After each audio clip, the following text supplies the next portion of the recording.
Hello guys, welcome to the channel Concept of Laws. Today we start the topic extortion जो कि IPC के section 383 में आता है।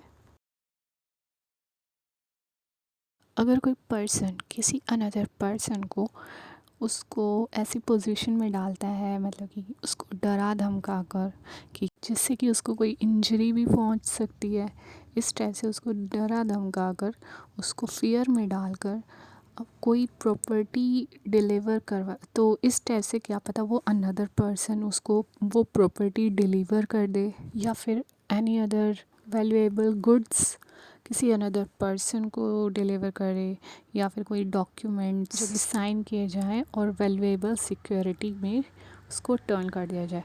तो ये क्या होगा कि ये कहा जाएगा एक्सटॉर्शन, जिसको कि किसी अनदर पर्सन को फियर में डालकर उसको ऐसी पोजीशन में रख देना कि वो डर जाए कि किसी इंजरी का कॉज बन सकता है ये जो उसको डराया धमकाया जा रहा है।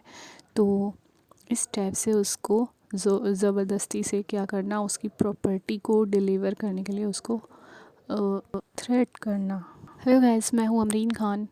वीडियो को एंड तक देखें और please subscribe my channel and like the videos. Extortion की जो पनिशमेंट दी गई है वो है सेक्शन 384 ऑफ आईपीसी में दी हुई है इसकी punishment. Now it is essentials of extortion.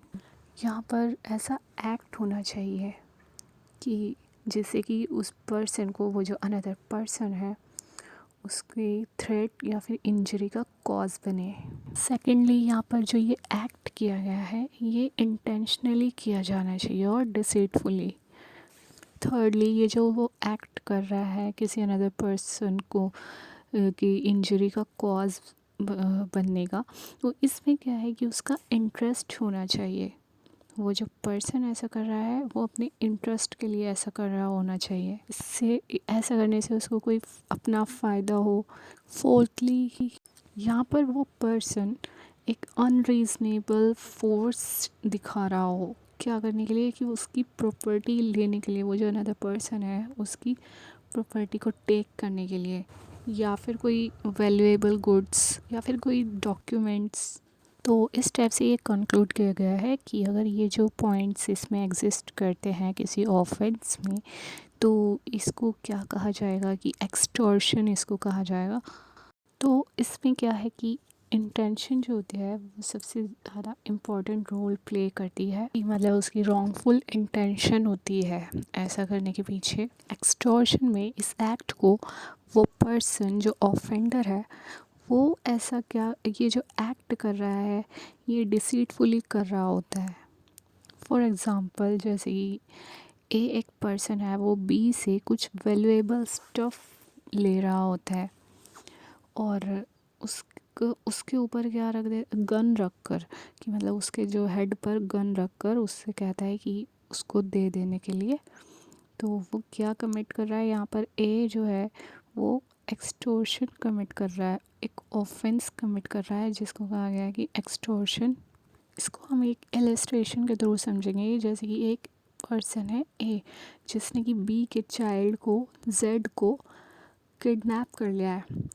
तो जेड कौन है, यहाँ पर बी का चाइल्ड है, और किसने इसको किडनैप किया है, ए ने।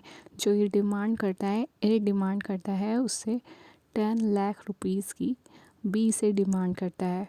तो यहाँ पर क्या होता है कि बी ने जितने भी एफ़र्ट्स किए अपने चाइल्ड के, जो कि वो कहाँ पर है ये चीज़ को पता लगाने के लिए, जितने भी उसने एफ़र्ट्स किए वो सब में वो फेल हो गया। तो जैसे ही उसकी सभी कोशिशें नाकामयाब रहीं, तो उसको पे करना पड़ा वो अमाउंट ए को। तो यहाँ पर ए ने क्या ऑफेंस कमिट किया, एक्सटॉर्शन कमिट किया। इसमें एक केस था क्वीन वर्सेस नथालिक मिरात। इस केस में क्या था कि एक जो पर्सन था बिशॉप, उसको धमकी दी गई थी कि उसका जो एक वुमेन से रिलेशनशिप है, इलिजिटिमेट रिलेशन है, उसको एक्सपोज करने के लिए। तो इस ऑफेंस को कहा जाएगा एक्सटॉर्शन।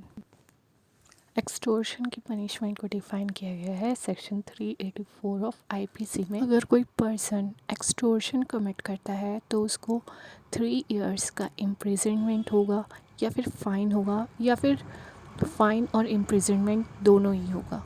अगर कोई पर्सन एक्सटॉर्शन कमिट करता है और ऐसा करते हुए वो अनदर पर्सन को ऐसी सिचुएशन में डाल देता है, ऐसी प्लेस पर उसको डाल देता है कि जहाँ पर भी उसको फियर या फिर इंजरी का उसको डर हो, ठीक है, या मतलब कि उसको इंजरी भी हो सकती है, ये चीज़ दी हुई है सेक्शन 385 में। तो इसका पनिशमेंट क्या होगा?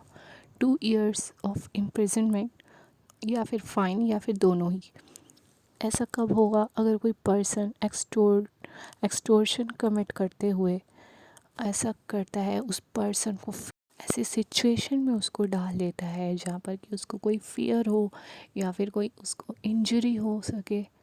सेक्शन 386 ऑफ आईपीसी कहता है कि अगर कोई पर्सन एक्सटॉर्शन का ऑफेंस कमिट करते हुए किसी पर्सन को ऐसी सिचुएशन में डाल देता है जहाँ पर कि उसको फियर हो इमिनेंट थ्रेट का, उसकी लाइफ का, जहाँ पर कि उसकी डेथ हो सके या फिर उसकी बॉडीली कोई इंजरी हो सके, तो ऐसा करते हुए वो ऐसा अगर कोई करता है तो वो लायबल होगा रिगरस इम्प्रिजनमेंट के लिए 10 इयर्स और फाइन। सेक्शन 387 ऑफ आईपीसी कहता है कि अगर कोई पर्सन किसी सोल पर्पस के साथ अगर ऐसा कोई एक्सटॉर्शन का ऑफेंस कमिट करता है जिसमें कि वो किसी अनदर पर्सन को उसको ऐसी पोजीशन में डाल देता है या फिर उसको ऐसी पोजीशन में डालने की कोशिश करता है जहाँ पर कि उसको फियर हो डेथ का या फिर उसको कोई बॉडीली इंजरी हो, तो वो पनिशेबल होगा imprisonment which may extend to 7 years and is also liable to fine। Next चीज़ हम देखेंगे कि अगर कोई पर्सन जो कि एक्सटॉर्शन कमिट करता है, कैसे वो एक्सटॉर्शन कमिट करता है कि किसी अनदर पर्सन को एक्यूज़ बनाता है, मतलब कि उसको कोई ऐसा ऑफेंस करने के लिए वो कहता है जिसमें कि उसको पनिशमेंट हो डेथ की या फिर लाइफ इम्प्रिजनमेंट उसको हो जाए, ऐसे ऐसा ऑफेंस करने के लिए उसको फोर्स करता है, तो थ्रेट करता है उसको ऐसा करने के लिए, ठीक है। तो इसकी पनिशमेंट क्या होगी? 10 years imprisonment and also liable to pay fine. अगर वो किसी अनदर पर्सन को कोई ऐसा ऑफेंस करने के लिए कहे जो कि पनिशेबल है सेक्शन 377 ऑफ आईपीसी में, तो वो पर्सन पनिश किया जाएगा with life imprisonment. I hope कि आप अच्छे से समझ गए होंगे। Now we discuss the difference between theft and extortion. Theft में क्या होता है कि जो ऑनर होता है उसकी कंसेंट नहीं ली जाती है, जो प्रॉपर्टी ले जा रहा होता है पर्सन टेक अवे करता है वो जो है उसकी कंसेंट नहीं लेता है। जो एक्सटॉर्शन है उसमें क्या होता है, एक्सटॉर्शन में ऑनर की कंसेंट लेता है रॉन्गफुली, उसको डरा धमका कर उसकी कंसेंट ली जाती है। थेफ्ट का जो ऑफेंस है वो कमिट किया जाता है सिर्फ मूवेबल प्रॉपर्टीज़ के लिए, कि उसमें जो मूवेबल प्रॉपर्टीज़ होती है उसको ले जाया जाता है, उसको चुराया जाता है, ठीक है। और जो ये एक्सटॉर्शन है इसमें प्रॉपर्टी मूवेबल भी हो सकती है और नॉन मूवेबल भी हो सकती है। थेफ्ट में कोई फोर्स का यूज़ नहीं किया जाता है, उसमें किसी ऑनर पे किसी भी टाइप का फोर्स नहीं यूज़ किया जाता है। और एक्सटॉर्शन में क्या होता है कि जो पर्सन जो ऑनर होता है उसको क्या करता है कि फियर में वो डाल देता है, उसको फोर्स करता है। थेफ्ट जब कमिट किया जाता है, जो एक ऑफेंस थेफ्ट है उसमें कोई प्रॉपर्टी को डिलीवर नहीं किया जाता है, बट जो ये एक्सटॉर्शन है it includes the delivery of property. Theft हम प्रीवियस वीडियो में डिस्कस कर चुके हैं और डिस्क्रिप्शन बॉक्स में मैंने उसका लिंक भी दे दिया है। सो गाइस इसी के साथ हमारे आज के इस टॉपिक का एंड होता है। मिलते हैं नेक्स्ट वीडियो में, तब तक के लिए बाय बाय, टेक केयर।